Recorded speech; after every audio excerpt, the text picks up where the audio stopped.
Oi, oi pessoas, bom dia, boa tarde, boa noite, boa madrugada, o horário que você tá vendo esse vídeo. Bom, eu sou a Jaqueline e o assunto de hoje ele é maravilhoso.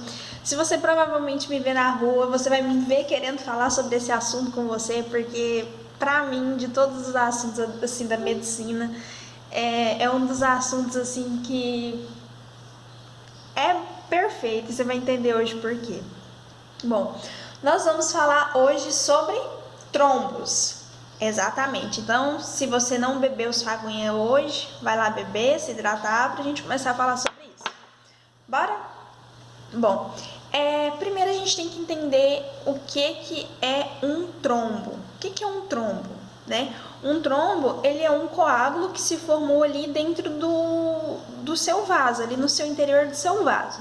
Vaso, artérias, veias, né?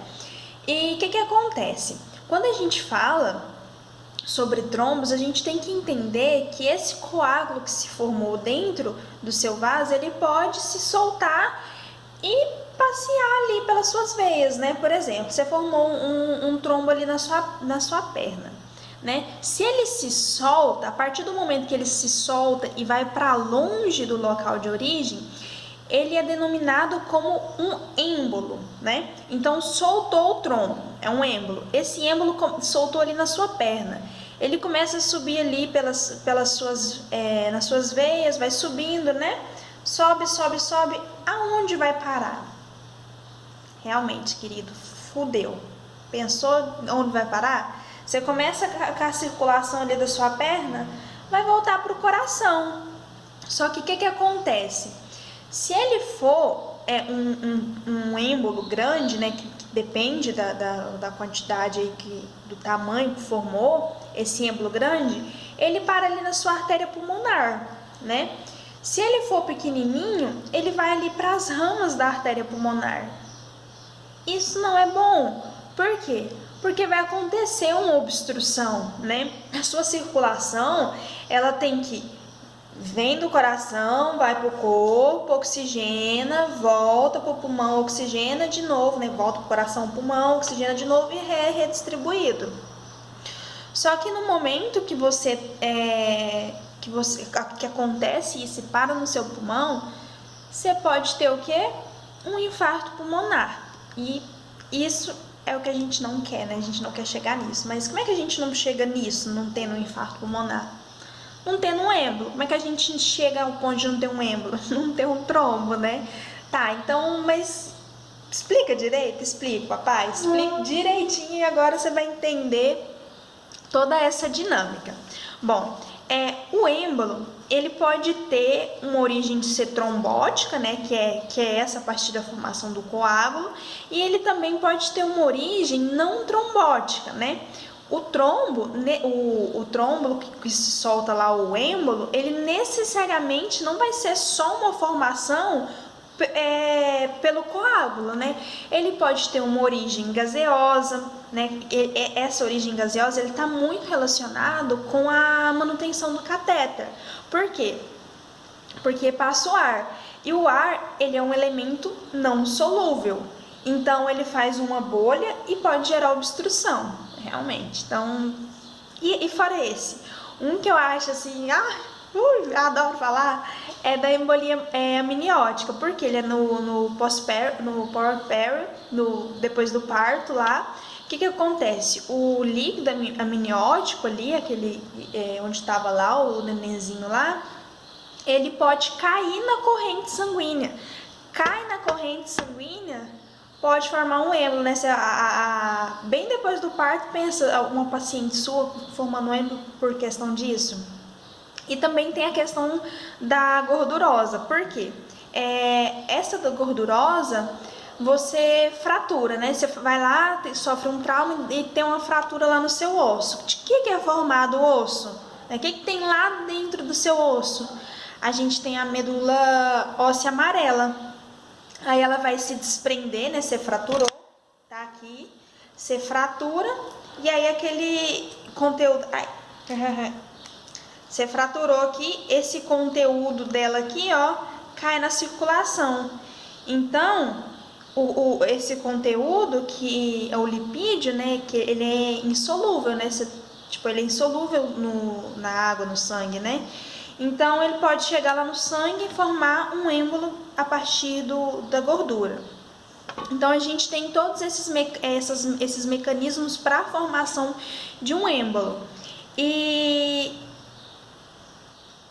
esse é o primeiro ponto. Agora, a gente tem que entender o mecanismo da formação de um trombo para a gente estar podendo passar um pouquinho mais para frente. O que acontece? A todo momento a gente está andando, está em movimento e a gente não percebe, mas a gente está tendo lesões mesmo que mínimas dentro dos nossos vasos. Só que a gente não percebe isso por quê? Bom, porque você provavelmente é um ser humano lindo, maravilhoso, saudável, que está dentro do seu vaso com as substâncias pró-coagulantes e as substâncias anticoagulantes, né? As anticoagulantes, porque senão seu sangue aqui dentro do seu vaso ia coagular, e a relação das procoagulantes é a que está trabalhando aí quando acontece uma lesão, né? Quando acontece uma lesãozinha no seu vaso, o que a gente tem? A gente tem lá do nosso sangue as plaquetas passeando lá, né? Elas tá lá, as plaquetas, encontrou ali uma lesãozinha, elas vai lá e opa, se aderem. Elas aderem, né, forma lá o tapão plaquetário. Depois dela a gente tem a hemostasia secundária, né, que é a formação lá daquele tampão de fibrina, que já tem a participação da cascata de coagulação. Só que esse é o funcionamento perfeito, né, que é para estar acontecendo num corpo saudável, né, num corpo de uma pessoa que está num equilíbrio. Só que a gente pode ter uma formação exagerada de trombos.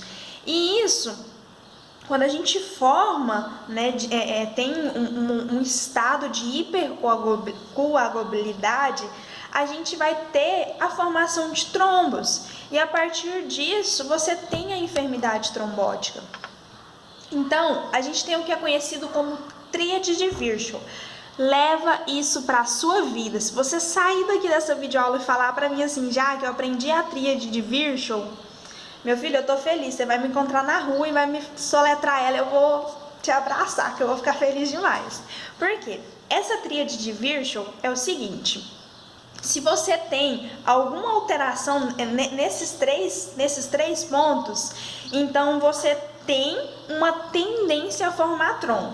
São três. Você vai ter alteração da coagulabilidade, né? Você tem ali os mecanismos ali todos ali para estar coagulando a todo momento se acontecer uma lesão.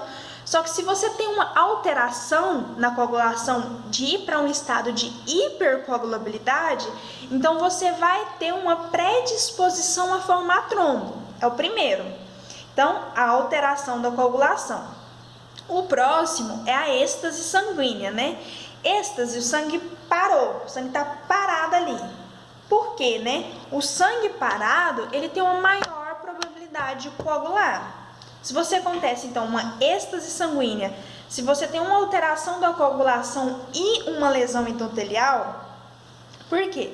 Nosso endotélio, como eu disse, ele é rico em substâncias, né, procoagulantes, né, tem as proteínas. Então, quando a gente tem uma lesão, a gente acaba atraindo esses fatores da coagulação e isso favorece para gerar o trombo, né?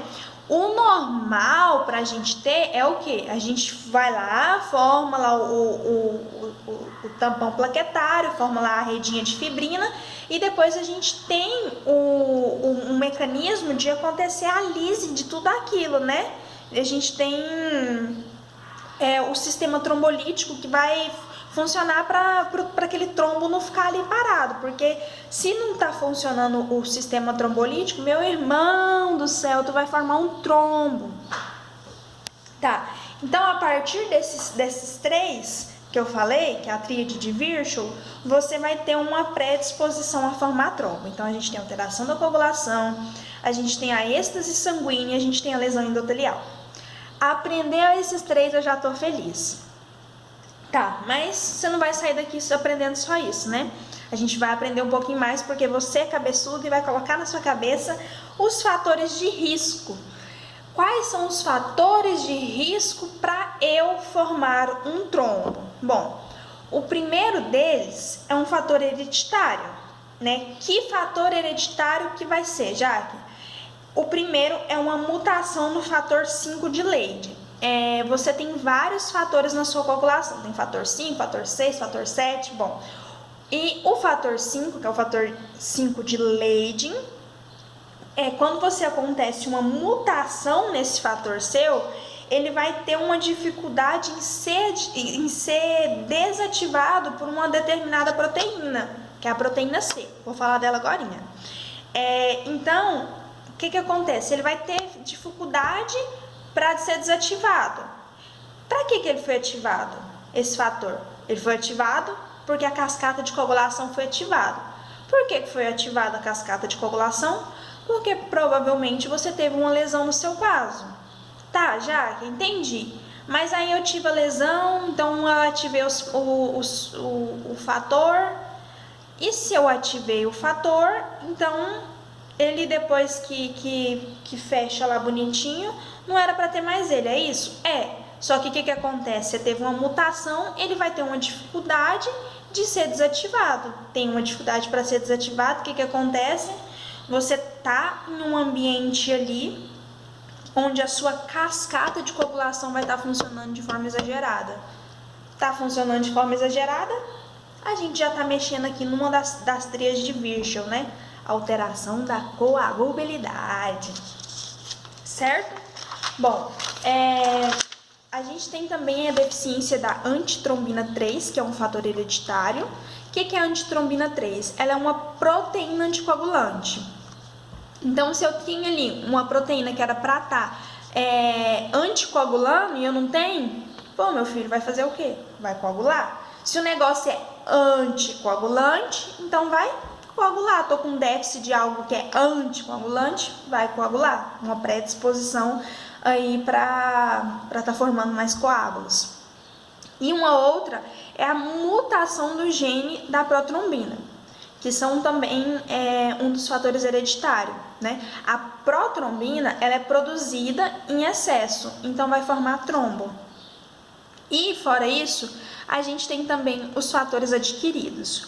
Quais são os fatores adquiridos, né? Que é o que eu acho maravilhoso. A gente tem um tromboembolismo venoso prévio, uma idade avançada, né? O obeso. Por quê? O obeso, o paciente que ele está obeso, ele está num processo inflamatório ali a todo tempo, né? Ele tem uma predisposição à hipertensão, àquela formação das placas de ateroma. Então, ele predispõe a uma êxtase e também tem uma predisposição à lesão endotelial. A cirurgia também, principalmente as ortopédicas, né, que a gente viu agora em relação à fratura de osso, sair a médula amarela lá. E também a gravidez, porque a gravidez ela é um estado de hipercoagulabilidade. O tabagismo, né? O tabagismo é um dos fatores aí principais que a gente vê falando em relação a isso, porque o cigarro ele contém algumas substâncias nele que vai predispor à lesão endotelial, sem falar do caráter inflamatório, né? A gente tem uma hiperviscosidade, né? Quando a gente tem o sangue, ele está muito viscoso, então você promove o quê? A êxtase sanguínea, que é um dos nossos fatores que a gente viu ali da tríade de Virchow. E também a síndrome nefrótica. O que acontece? Na síndrome nefrótica dos néfrons, né? A gente está falando, o que acontece? Na síndrome nefrótica, a gente está perdendo proteínas. Tá, de onde você está perdendo essas proteínas? De onde você está com as proteínas? No seu sangue. Então pensa, você tinha as proteínas no seu sangue e você começa a perder. E aonde você vai perder as proteínas anticoagulantes? Quais são as proteínas anticoagulantes? Proteína S, proteína C, a antitrombina 3. Então, se você está perdendo essas proteínas anticoagulantes, você vai estar com o quê?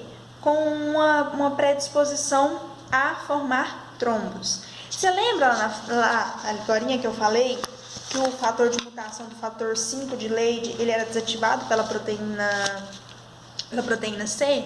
Acabei de falar aqui que o quê? Que a proteína C, ela é o quê? É uma proteína anticoagulante. Você perdeu ela, meu filho, tu tá perdendo alguma coisa que ia te ajudar a não coagular. Coloca isso na cabeça, papai. Coloca isso na sua cabeça.